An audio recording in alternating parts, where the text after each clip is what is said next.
Ladies and gentlemen, welcome back to the Nashville Tour Stop Podcast. My name is Aaron, and across my living room from me today is Vinje. Welcome to the show, my man. Hello, hello, hello. Thanks for having me. How's it going, buddy? It's been well. How are you? I'm doing quite well. I always appreciate seeing you because you always inquire how other people are doing. You're very genuine about that. It's just good to, I don't know. It's just good to see people. So, I mean, it's nice to see your friends and hang out in a place that's not loud. Yeah, and I have a hard time talking about myself. So this whole thing is going to be great. Nice. But you said this is your first time ever doing a podcast. It is, yes. But I wouldn't want to share it with anybody else. So you've listened to the podcast before, so you understand that it's pretty chill. I would like to say I'm a self-dedicated big fan of this show. It's weird being on the other side of the curtain. Very much. You see the Logic session running right now. I do. Well, man, it's good to see you. Yes. So just like we start every episode by asking how you and I met. Do you remember the story? I do. So I believe it was even June 30th of 2021. Wow, that's a sharp date, June 30th. I know. I think so. I have a poster hung up on my wall of June 30th, 2021. It was the date of our sold-out hip-hop show with Hugh, Clover James, and Weston at the Basement. Was it really?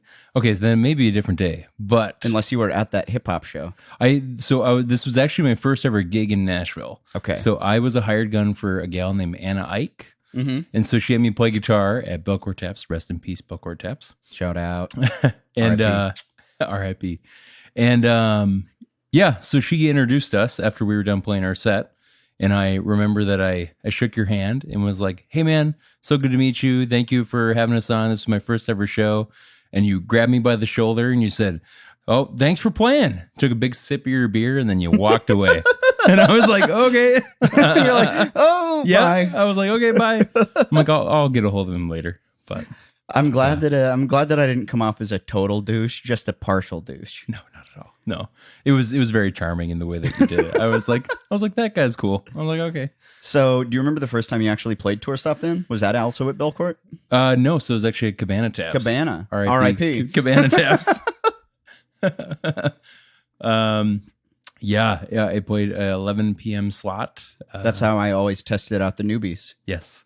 And it was truly, I hadn't been a part of a round before, so that was the first. That was your first round? That was, yeah. So like, which was only my. Never forget your first time. I know. It was my second show in Nashville. So I started off strong with just 2 Nashville tour stops right off the top. Nice.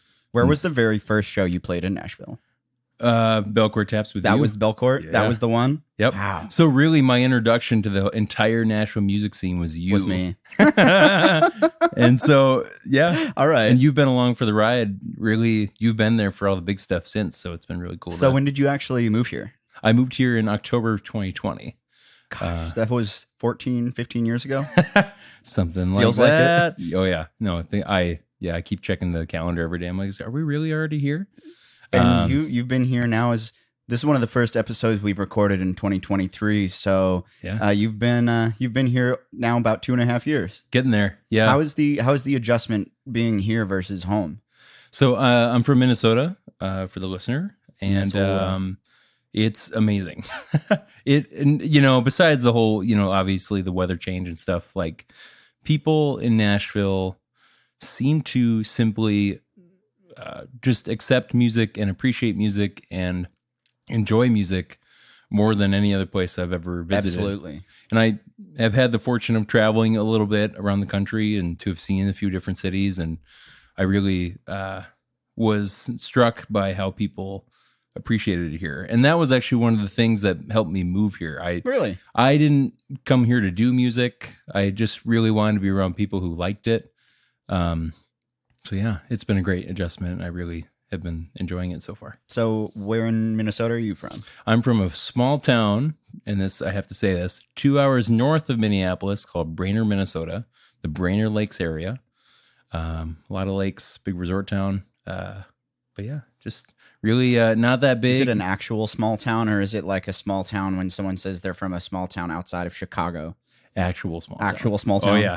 Oh yeah. And I was just there. I played a show in Minneapolis last week, and I went up to see family, and Oh yeah, it's How was that, my how was that accents. gig on the road? Oh, dude, the gig was great. I have to say my accent's probably really bad That's right awkward. now because I was up there. But to go back, we played a 7th Street entry at First Avenue. Sweet. For Minnesotans, that's kind of a big deal, and it was definitely a feather in my cap. Is that one of those rite of passage venues? I would say so. Very akin to the Basement. Nice. And then so they have another room, First Avenue, which would be like Basement East. But for me, I've been wanting to play there for a long time. And when I was in Minnesota, I had a couple other bands and we always tried to play there. Never quite worked out. But the stars just aligned for this show last week. And it just was a really, I'm a little speechless still. I'm kind of processing how it went. And it was, yeah, man. It was That's cool. It was. We had for us, it was a huge turnout. I had a band. How big are these rooms? 250 was the max, and we were at 179. That's so it was huge turnout. Well, for a little independent, basically anywhere nobody knows about. That's a ton of people. And so my Minnesota that's band, a ton of people in Nashville. Right. So I was like, they're like, oh, you got to go backstage, and like I'm like, oh, we don't have to like go from the crowd on stage to like. And then we get a sound check. Like we get all, they really pampered us. And that's cool. You were an exotic Nashville touring act. Well, they even let me have a walk-on song, which I've dreamt of having a walk-on song forever. And so we walked on to All These Things I've Done by The Killers. Sweet. And I was before the show even started, all my dreams had like come true. So I was just cloud nine from the start. There's a venue similar to that in my hometown called the Blue Note. Sure. And I feel infinitely lucky in my life because I got to play there when I was 17 and I got to play there again when I was 18. So I got to play like that landmark local venue as a kid. Yeah. And it really kind of set me off for wanting to be in music because I remember, and it was that like transcendent moment where I was watching myself perform in my, like, it's like my soul left my body and I was watching the show happen with everybody else. And I was like, I'd be dumb to do anything else. I have to be in this environment forever. Yeah. And my old drummer, his name is Joel, he sent me a DVD of that show. And I've got it somewhere here in my house, but it's so fun getting to go back and watch that grainy 480p, whatever it is, resolution DVD and be like, that was the moment that I picked music, like right there. And it's cool getting to play those landmark venues because it makes you feel like you're actually like stepping up into the position of the people that you looked up to. And for me, there was a band called Buffalo Fuzz from Minneapolis that just the first time I saw them, they blew my face off. And what kind of music were they? They were a duo, Nice. but the guy basically played through 2 amps that were cranked, and it was a Black Keys style thing, and so Nice. he just a wall of sound. And I to have shared a stage with them in this capacity was just, it was really. How many bands were on the bill this time? 3. 3. Yep. So to name drop, because they're awesome people, we had Faith Bobbitt and Clay Fulton in the Lost 40 with us, and they truly You brought it. headlined. Well, I opened actually. Well, and all, it's funny because all of my friends and fans in quotations all go to bed. We'll call them fans. We'll call them fans for a ticket. we all go to bed by 9. So I was like, I'm gonna go to the early show so everybody can go to bed. Know your audience.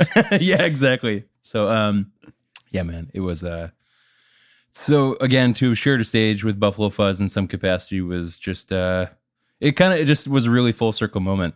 I will say, back on the Nashville thing, I had sent them, before I sent them the email that started this chain of events, I looked back on everything else I had sent them, and they hadn't, they didn't really respond to anything else. But so this time around, I was like, well, so my name's Duncan. This is what I do. So and so and so. And the very end, I go, I'll be traveling from Nashville. Would love to chat more. And they go, oh, perfect. Great. Yeah, come on by. And I was like, oh my God. I'm telling you, it works. It is a calling card. And, and I don't do the, I try not to be the whole, like, when I go home, I'm not now Nashville Duncan or whatever. but that was my one use of the. Oh, we didn't say that. Yeah, your actual first name is Duncan. Yes. Yep. The last name Vinje is a moniker I go by. It is my last name. However, it is also my dad's nickname that he's had over the years. That's cool. And so as a way to, he's been really like fundamental in this whole life and music I've had. And so as a way to thank him and to remember him and honor him, I go by his nickname.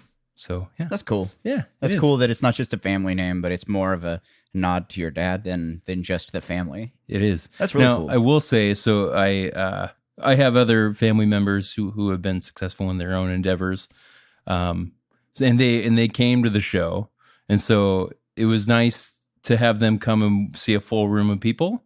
Because at the next family get together, I'll actually have something cool to say about music, you know? Instead of them just being like, and there's Duncan. Yeah. He plays music down in Nashville. What's going on with music? Oh, put out some new songs. Oh, okay, cool. Cool. Great. Yeah. Bye. So, yeah. So did you have a pretty supportive family growing up when you were getting into music younger?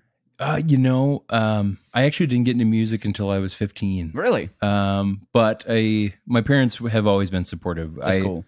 It's a part of me now, but my parents got divorced when I was young, and so it was always a little chaotic trying to try new things and stuff. But they were, they did the best they could in letting me try things. But when I told Dad, I was like, "Hey, I think I want to learn guitar. I want to impress a lady," and he's like, "Okay, nice." He's like, "If you play, I'm going to give you this guitar." He's like, if, knowing she's going to break up with me in like a month, but he was still so supportive. He's like, I'm going to give you this guitar. You play it for a month. And if you're still playing, we'll talk about it, And that's cool. So the girlfriend had broken up with me. And so I was still playing the guitar because I was like, Like I found something that I still love and still loves me. Yeah. I'm just banging away at this thing. And well, I shouldn't say banging. I was playing Time of Your Life by Green Day. So it was a little different than. Was that the first song you learned how to play? Yes. And so it's worth telling. This person I was going to play these songs for was into like heavy, like metal, like screamo stuff, but I was like, I'm gonna play Green Day song. Totally missed the mark on that one, but it was in my wheelhouse. Fits your personality a little better. But I can't see you being a screamo metal act. There were times where I wanted to be, and alone, in my bedroom by myself playing at max volume on my little Behringer amp. It just cranked to 10 and that's one thing I hate about. Like we're in my living room right now, and I love my home, but it's a condo, and I have neighbors on every side. I live in the middlemost unit, so if I turn my Vox AC-15 on right there, everyone can hear it, and I can't. Those things are loud. They are, and oh yeah. It's at probably 15% volume. It's already too loud, and it's hard when you want to play loud, because boy, do I still want to play loud. And I'm deaf, so I kind of have to. But I wasn't going to say it, but I'm glad you did. I've made that joke all too many times. But yeah, it's fun being loud and stuff. And now that you've kind of found your own genre, your own style, your own thing, you can be loud in your own special way. Talking about support, right? Like my mom had to listen to that, and I appreciate her endlessly for letting me just crank away at that thing, tolerating it. Yeah. At least we live in an age where amps come with headphone jacks a lot of the time. Oh, yeah. Instead of being like, our kid's a drummer. He's learning how to drum, and it's just loud and bad. As I've gotten, as the years have gone on, and that I've become more of a guitar player focused musician. I will say there is something to be said about the relationship of a guitar and an amp at a louder volume, and what happens to your guitar when the air is hitting the guitar from the amp. That's a cool spot to be. It's a transcendent thing, man. Oh, dude. And so I feel bad for the guys that practice, because I kind of crank it up. I would rather have a quality amp than a quality guitar. Like you see this gold guitar I've got hanging on the wall. It's an Ibanez ART 100, and it was like, I think it was like $300 or $400 when I bought it, brand new, 10 years ago, 15 years ago.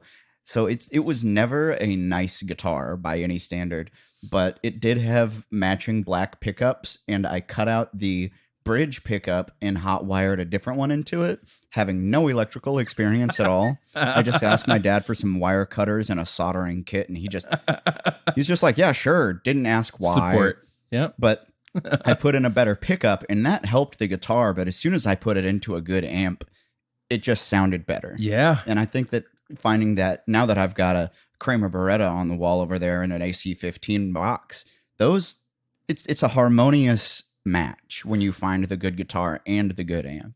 And there are several schools of thought when it comes to pairings, between a guitar and amp. Also, for the listener, it is a very beautiful guitar sitting in front of me. Thank you. This gold Ibanez and the Kramer too. I do like to think I have good taste in my guitars. You can see this Kramer play it on Aaron's TikTok, I believe. Yes, that's the one that I play very often on the internet. It's a very loud, flashy looking guitar. It's sweet. It's called the Beretta Danger Zone. Dangerous. Yeah, that is the model. But in regard to pairing, I'm still in the very early stages of learning like what works. And at this Minnesota show, I had a friend borrow me a 410 Fender Bassman. And I play a little PV30 Classic, and those are two different worlds. Very, very, very different amps. I'm a changed man after playing through something like that. And so I am now beginning my research on what other amps I'm going to have to look into and what the next step is for me. I will say, I've recently, I've kind of acquired all the guitars that I feel like I want right now. And I feel right now being the key. Right now. Qualifier. Yeah. And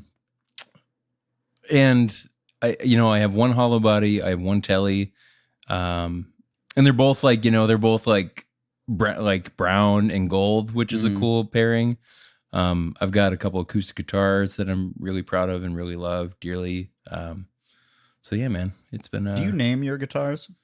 I have in the past, yeah. I'm workshop. I've named a few of mine. My Martin that you were playing over there, the one I used to tour with, is named Steve. Steve. So I've got Steve Martin. Oh, okay. That got Steve Martin. Then I have a baby Martin, like the 3/4 scale one or the whatever it is, 2/3 scale one. I named Martin Short. Martin Short. My ukulele's name is Susan. I don't know why. But yeah, my electric guitars don't have names. I don't. Sure. I guess it's just the gold one, and that's the Kramer.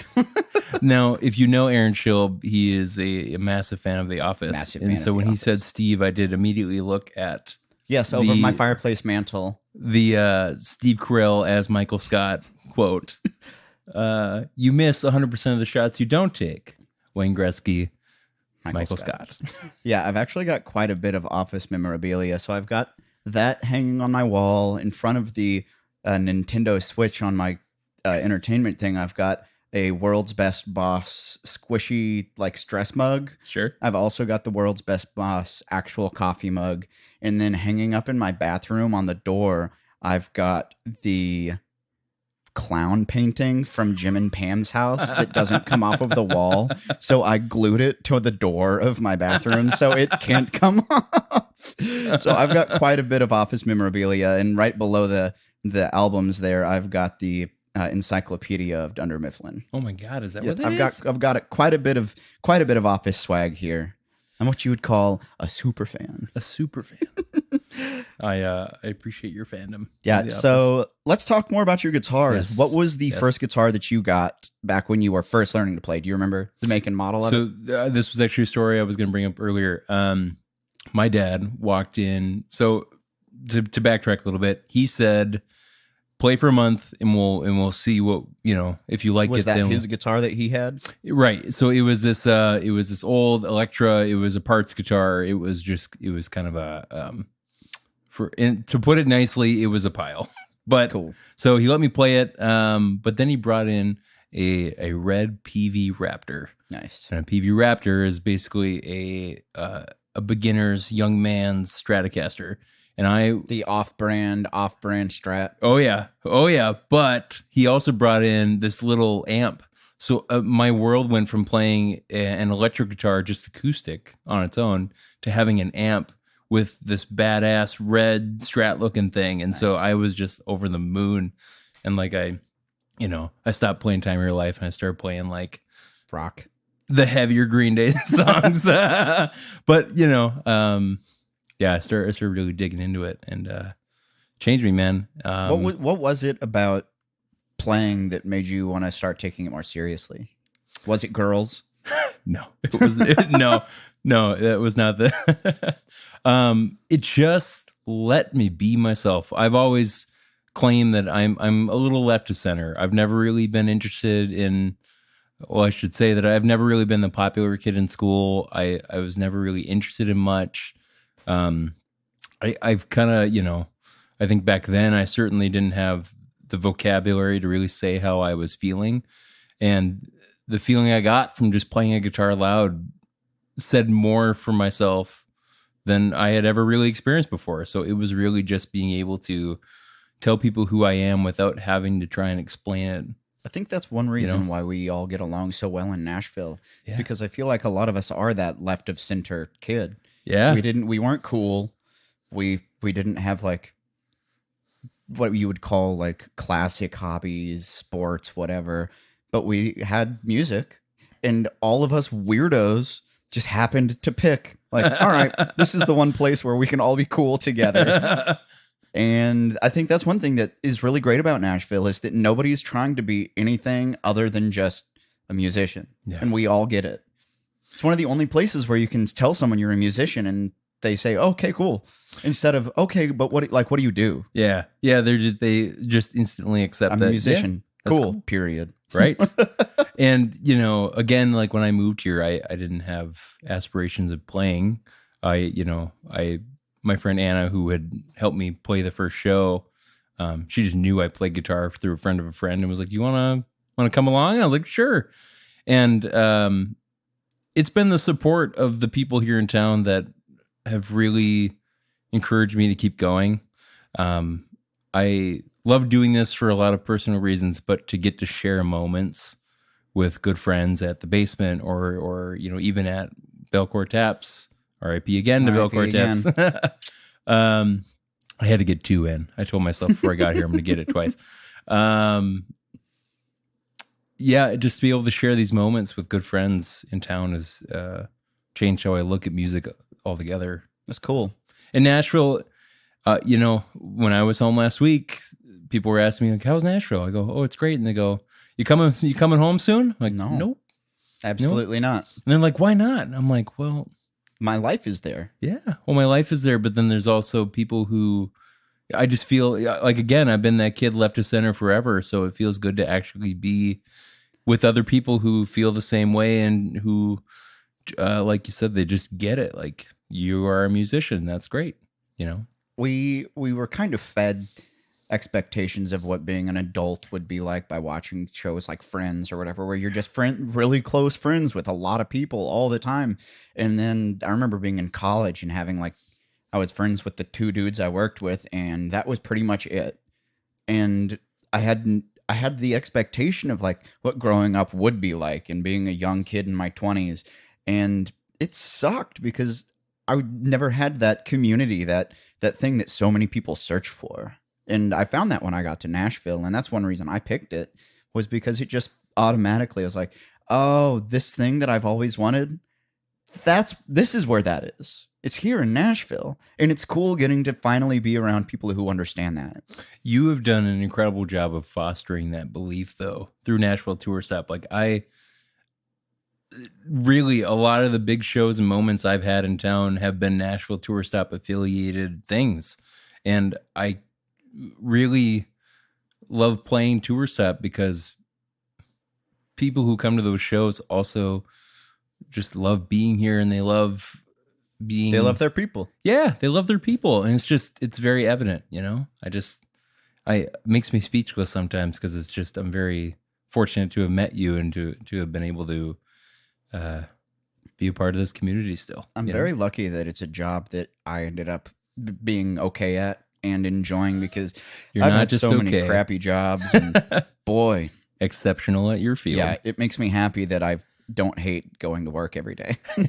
Well, and so I've, over the years, I've been a host of several open mic nights, and I've hosted other shows, and I know what it's like to sometimes get or to encounter people who want something out of you, and you have you're quite patient with those people, but you're also you're just investing a lot into the people who invest into this community. I feel like my bullshit meter is quite fine tuned these days, but I do like to give people the benefit of the doubt. You do, and again, like me as an absolute outsider, you let me in and let me try stuff.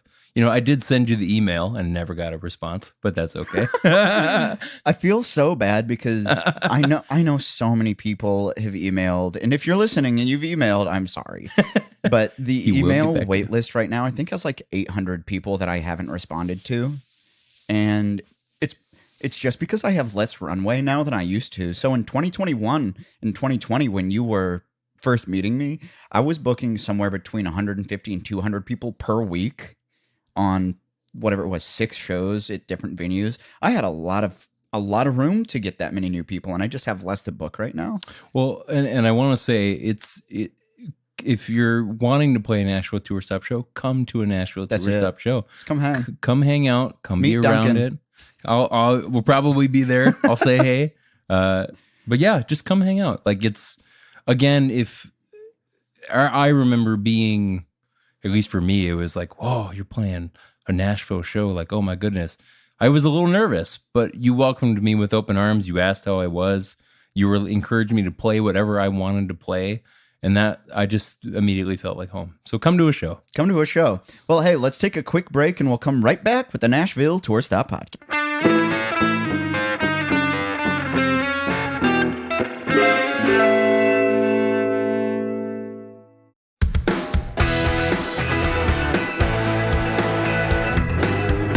And we're back with the Nashville Tour Stop Podcast. Sitting again across the living room from me is Vinje, but I guess we can call him Duncan. Absolutely. Right now. We took a break there for a minute and got some coffee, and honestly, we just kind of got lost in a conversation, and that's what I love about our friendship here. Went as far as to make a whole French press for me, and that I'm very appreciative of. So my actual coffee pot broke. That's why I'm having to do everything fancy right now. Oh. And I only have one Keurig pod, so it's like, man, if we both want to have a cup, I've got to go full bore. I got to full bore, make the grounds and everything. No, But you are a coffee guy. You came in here with you said was it an iced Americano? Yes, I am a coffee guy to a fault most days. Really? I lose track of how many. We recently got a espresso maker in our house, which has been a blessing and a curse because I drink 2 shots of espresso at a time.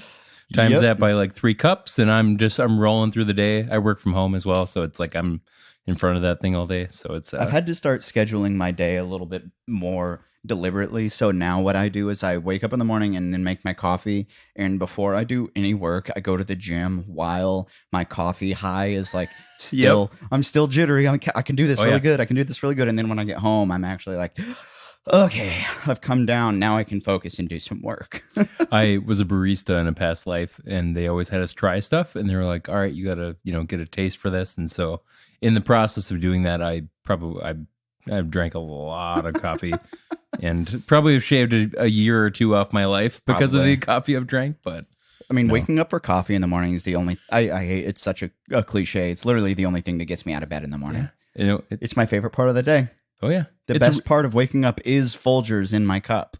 I'm certainly a creature of habit. And so the ritualistic act of now pouring my espresso versus my regular coffee, but getting my espresso cup ready, putting the creamer in it, stirring it, and sitting down at my desk and just taking that first sip. That's like, it's wonderful. And I love that you just used the term creature of habit, because I wrote a song not too long ago called I Just Do. And the opening line of the song is I'm a creature of habit. Yes. Yeah. I forget exactly how the rest of it goes, but yeah, it's nice being able to fall into that kind of a routine. Yes. Wake up in the morning and know exactly what it's going to do, what it's going to smell like, how you're going to feel. Absolutely. And I just got for the listener, this is an extended version of Coffee Talk. This is Coffee Talk with Aaron and Duncan. I just got I have 6 new flavors of espresso. Really? So I'm in the process of trying all these flavors, and it's different from light to dark, and I'm having a great old time. When did you first get into the great caffeine beverage, coffee? This was actually probably, was actually kind of it was about, I think I was 16 years old. Did you hear that? So you were pretty young for getting into coffee, right? I was. So again, they were like, "Oh, you're this kid off the block. You better start learning what coffee tastes like." And they just started giving me cup after cup and give free coffee. I didn't get into it until college. Yeah. There was a girl who worked at a coffee shop that I wanted to ask out, and I didn't like coffee. So I'd go there and force myself to drink coffee so I could talk to her. Her name was Allie. Oh. And I went and saw her all the time, almost every day. And I finally worked up the nerve, and it all happened at the same time where she was leaving work and I was walking back to the dorm, and we lived in the same dorm, and I walked up next to her and I said, "Oh, hey, good to see you on this side of the coffee bar." And then I asked her out. She said, "Oh, no, thank you." Oh. It's like, that's very polite. Oh. Have a good day. Bye. I'm going to sip my coffee now after that story.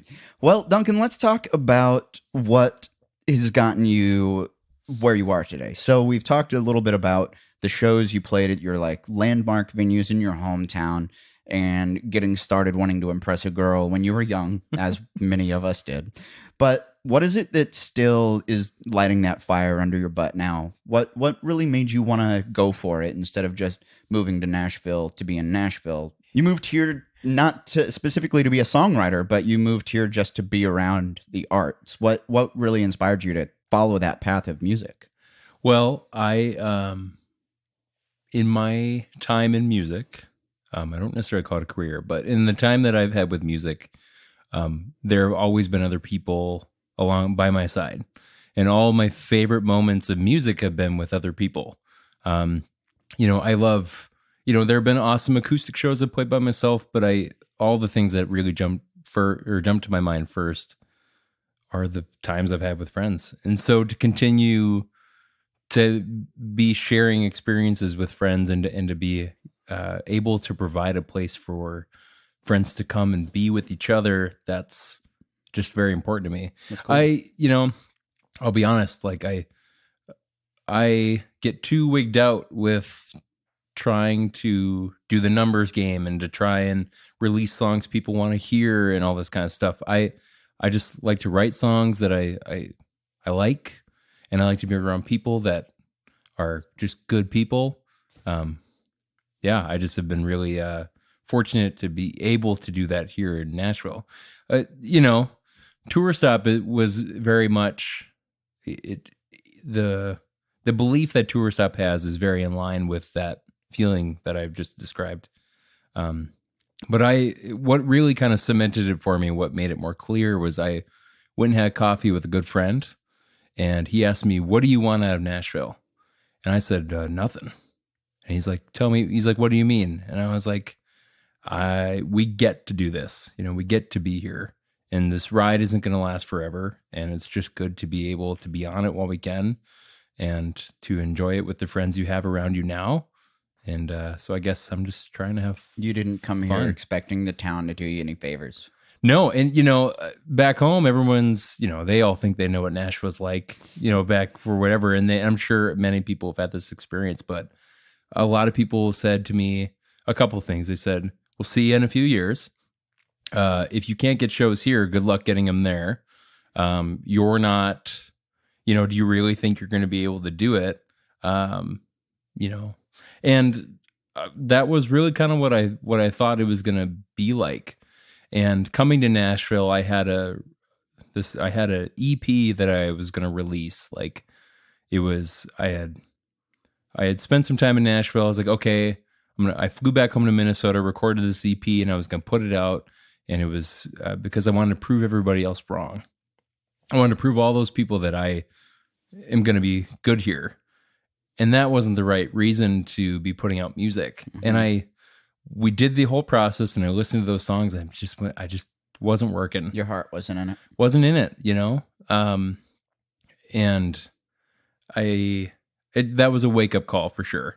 So that experience tied to that conversation I had with my dear friend over coffee, I just realized, like, man, I am lucky to even be here in the first place, to be playing at all.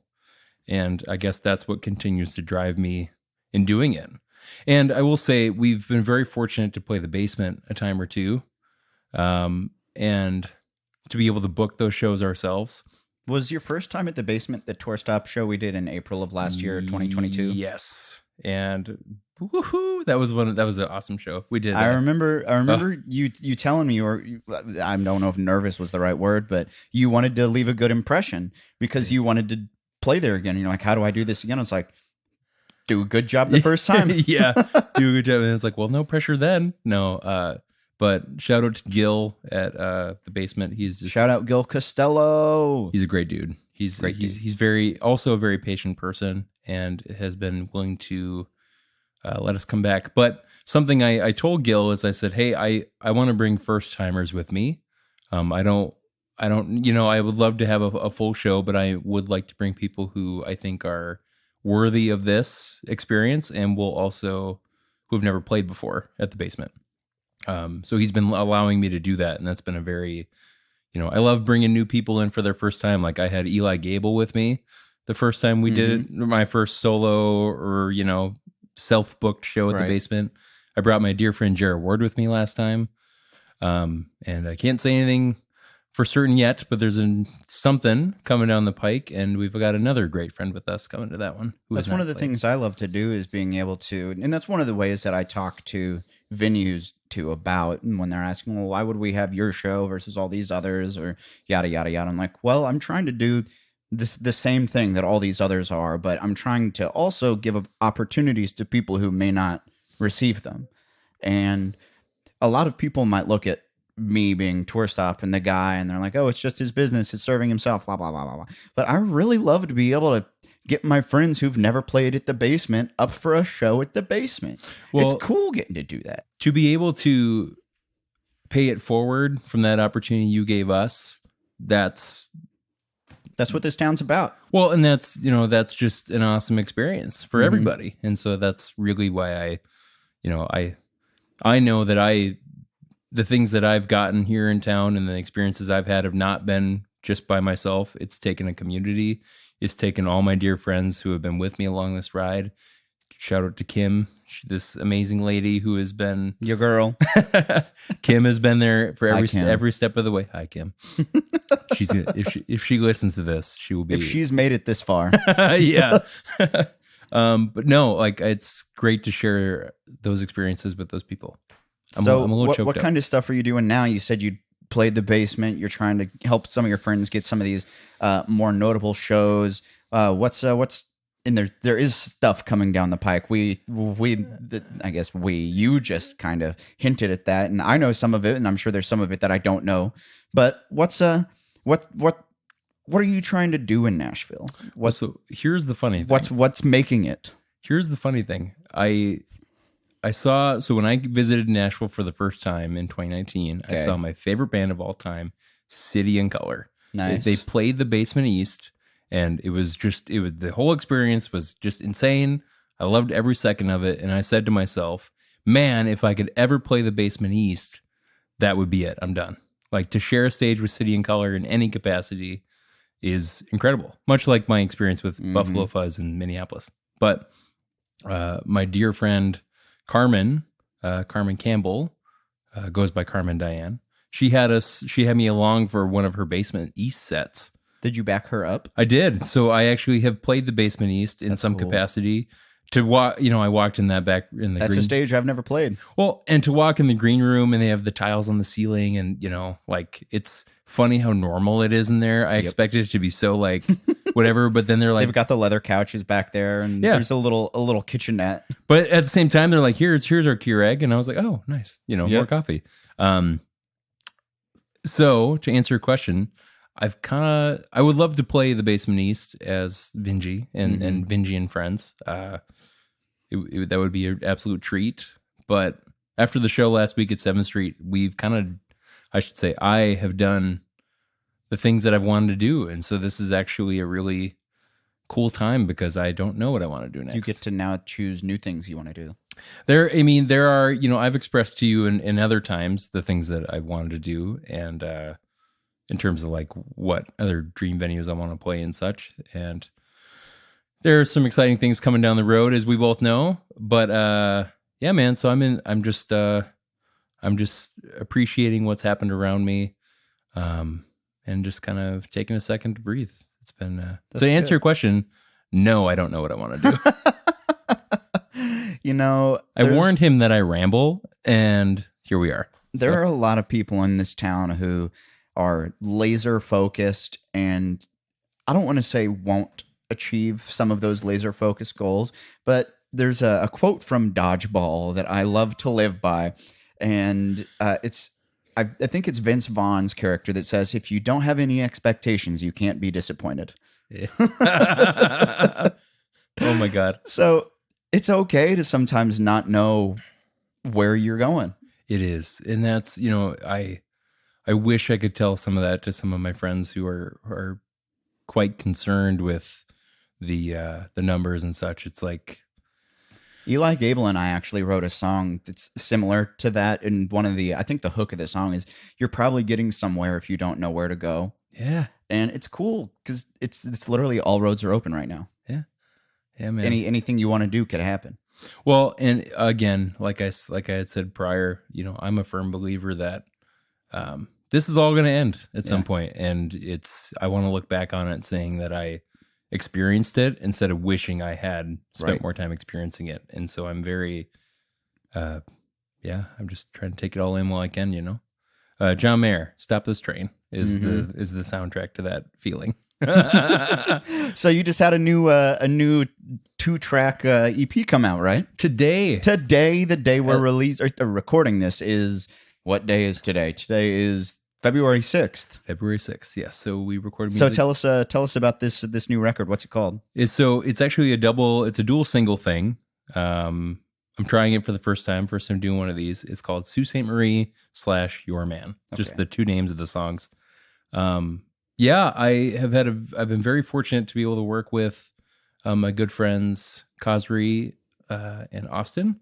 They've championed my music and they've helped me put these tunes together. Also, there have been many other players. I just can't say all their names without having this go on for 15 minutes. But so please know I love you if you're listening. But so we worked at Sputnik Sound, which, it's a great studio. And at first I didn't know anything about it. Right. And I was just kind of, I just walked in and was like, this is great. This is cool. That's the new Music Row down there. It is, which to what I'm learning. But so this batch of tunes that came out today, that was our second time working in the studio. And so I had actually, since the first experience, I felt a lot more confident going into this one. I knew what I was coming into. I knew the owners better. Cosry and Austin and I we understood our working relationship better. And we really, I brought in, my whole goal was that I wanted to bring in friends I wanted them to play on the songs and I wanted them to put their own mark on things. Because you could sit and play every instrument yourself, but it's more fun to create art with other people. Well, and I love that when they come up with stuff, like I could, I'm picky about some things and like tones and such, but at the end of the day, I know that they're masters in their craft, and that's why I brought them there.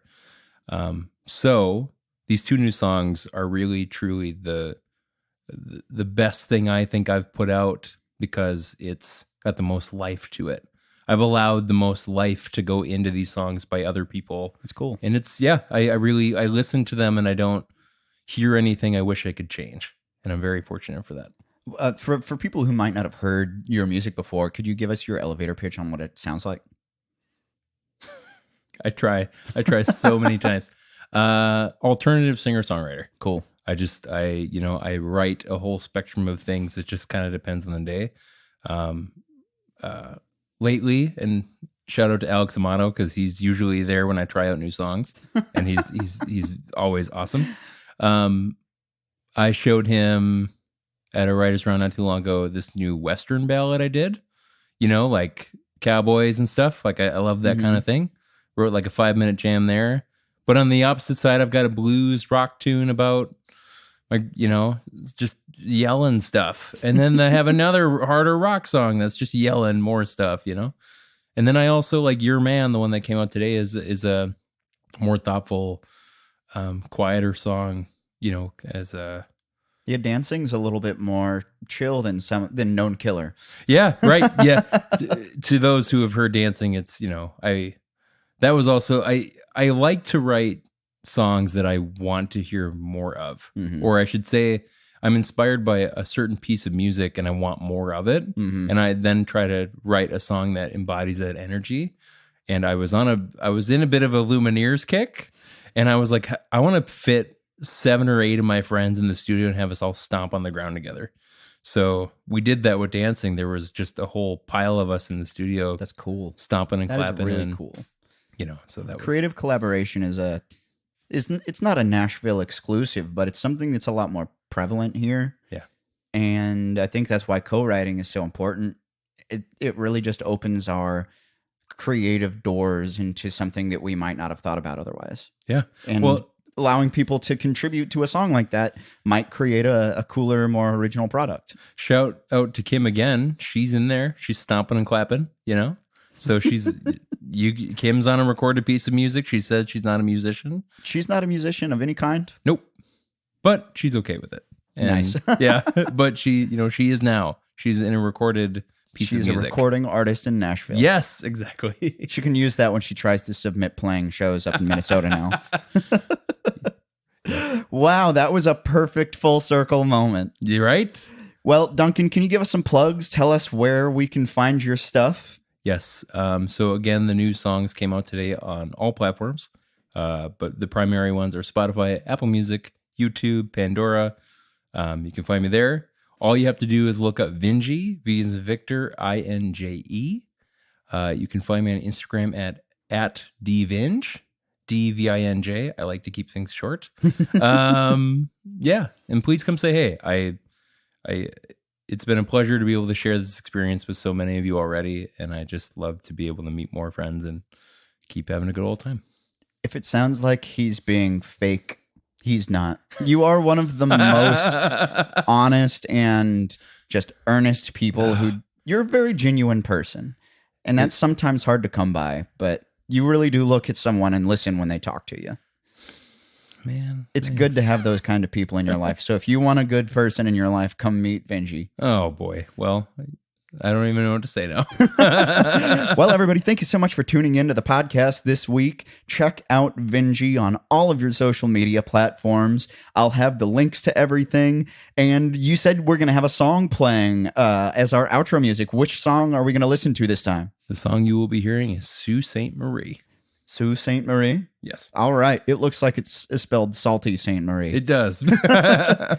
But we're going to have Sault Ste. Marie playing this week on our outro music. So while you are listening to that, go follow our Patreon. If you'd like to contribute to the podcast here and help us get out of my living room, you are more than welcome to contribute. We've got some new special episodes coming out there. We've got a couple available already. Those are our indie musician guides for just little things. We're going to have episodes about booking gigs, booking the correct people, booking wherever you're trying to play. We're also going to do like general how-to graphic design, album artwork, anything like that. There's going to be little short episodes on how-to guides for that. If you'd like to join our Patreon, we've got plans starting at $5, which is very affordable for people because that's like $1.25 a week. That's amazing. It's like paying for parking in Nashville for 6 This is minutes. the first I'm hearing of this. I'm very excited. Yep, we've by got this, Brett. Patreon available if you'd like to join. But moreover, you can follow us on your social media platforms at Nashville Tour Stop, pretty much everywhere. And if you'd like to check us out on the web, NashvilleTourStop.com's got all of our live event dates. We've got a bunch of new venues hitting the ringer this spring. We've got a bunch of cool stuff that we're going to be announcing sometime this year. I've told a lot of my friends in confidence, but we're not ready to broadcast it yet. But we've got a bunch of good stuff coming down the pipe here at Nashville Tour Stop. So until next time, thank you for listening, and do remember that all roads lead right back here to the Nashville Tour Stop. In the blink of an eye, we fell out of the sky.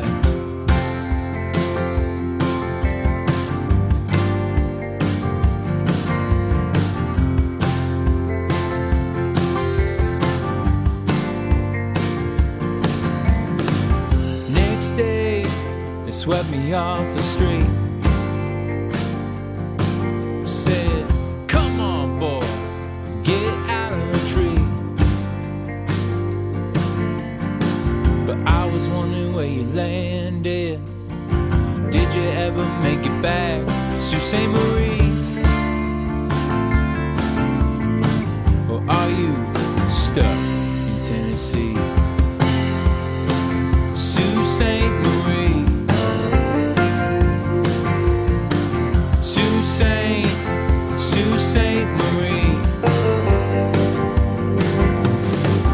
These days, I'm a man of my word. But back then, I bent the rules for you. But when I came asking, you said, boy, just forget about me. I won't be here long. I'm heading back to St. Marie.